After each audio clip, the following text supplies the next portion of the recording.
ओम गंग गणपते नमः नमः। श्रीमद् वाल्मीकि रामायण युद्धकांड 25वां सर्ग। रावण को सुख और सारण को गुप्त रूप से वानर सेना में भेजना, विभीषण द्वारा उसका पकड़ा जाना, श्री राम की कृपा से छुटकारा पाना तथा श्री राम का संदेश लेकर लंका में लौटकर उसको रावण को समझाना।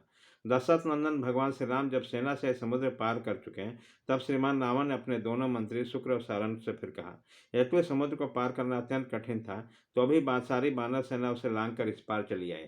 राम के द्वारा सागर पर सेतु का बांधा जाना भूतपूर्व काज है। लोगों के मुंह से सुनने में मुझे किसी तरह यह विश्वास नहीं होता कि समुद्र पर पुल बांधा गया होगा। बानर सेना कितनी है इसके ज्ञान मुझे अवश्य प्राप्त होना चाहिए।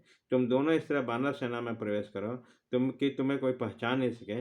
वहां जाकर यहाँ पता लगाओ कि बानर की संख्या कितनी है, उसकी शक्ति कैसी है, उसमें मुख्य मुख्य बानर कौन कौन से हैं, श्री राम और सुग्रीव के मनोनुकूल मंत्री कौन कौन है, कौन कौन उस शूरवीर बानर सेना के आगे रहते हैं, अगाध जलराशि में भरे हुए समुद्रों में पुल किस तरह बांधा गया, महामनुष्य बानरों की सामने कैसे पड़ी है, श्री राम और वीर लक्ष्मण का निश्चय क्या है, वह क्या करना चाहते हैं, उनके बल और पराक्रम कैसे हैं, उन दोनों के पास कौन कौन से शस्त्र हैं, उन सभी महामना बानों के प्रधान सेनापति कौन है।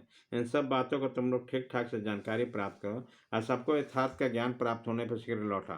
ऐसा आदेश पाकर दोनों वीर राक्षस शुक्र और सारण बानर रूप धारण करके उस बानर सेना में घुस गए। बानरों की सेना कितनी है ये गिनना तो दूर रहा, उस मन से उसका अंदाज लगाना भी असंभव था। उस अपार सेना को देखकर रोंगटे खड़े हो जाते हैं। उस समय शुक्र और सारण किसी भी तरह उसकी गणना नहीं कर सकते। वह सेना पर्वत के शिखरों पर, झरनों के आसपास, गुफाओं में, समुद्र किनारे, वनों और उपवन में भी फैले हुए थे। उसका कुछ भाग तो समुद्र पार कर रहा था, कुछ पार कर चुका था, कुछ इस प्रकार से समुद्र को पार करने की तैयारी में था।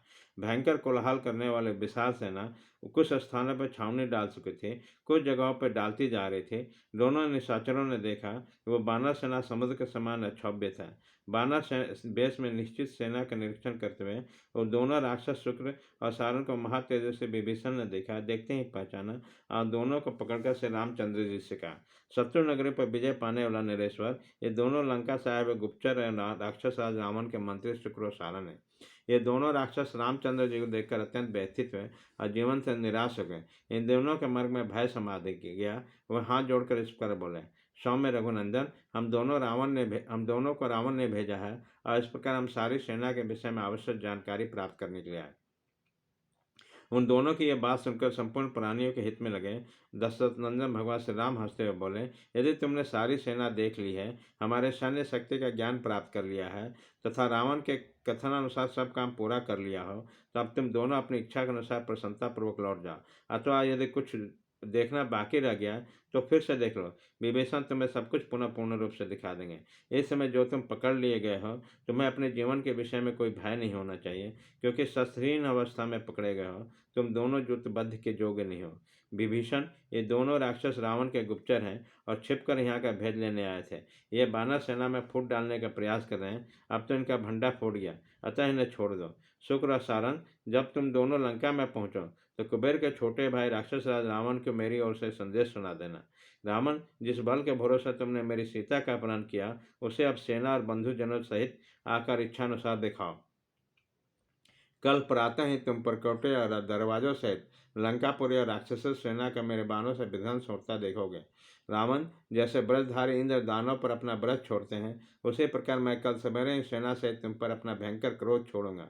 भगवान श्री राम का संदेश पाकर दोनों राक्षस शुक्र और सारण धर्मवत्सल श्री रघुनाथ जी का जय, आपकी जय हो, आप चिरंजीवी हैं, इत्यादि वचनों द्वारा अभिनंदन करके लंकापुरी में आकर राक्षस रावण से बोले, राक्षसेश्वर, हमें तो विभीषण ने वध करने के लिए पकड़ लिया, किंतु जब अमित तेजस्वी धर्मात्मा श्री राम ने देखा तो मैं छुड़वा दिया।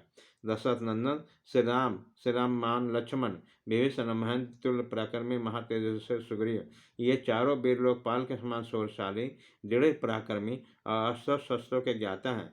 जहाँ ये चारों पुरुष पुरवर एक जगह निश्चित्र हो गए, यहाँ विजय निश्चित है और सब बानर अलग हो रहे हैं, तो भी चारों ही परकोटे दरवाजों सहित सारी लंकापुरी को उखाड़ कर फेंक सकते हैं।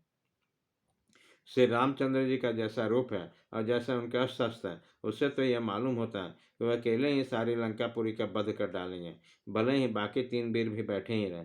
महाराज, श्री राम, लक्ष्मण और सुग्रीव से सुरक्षित वह बानर सेना तो समस्त देवता और असुरों के लिए अत्यंत दुर्जय है।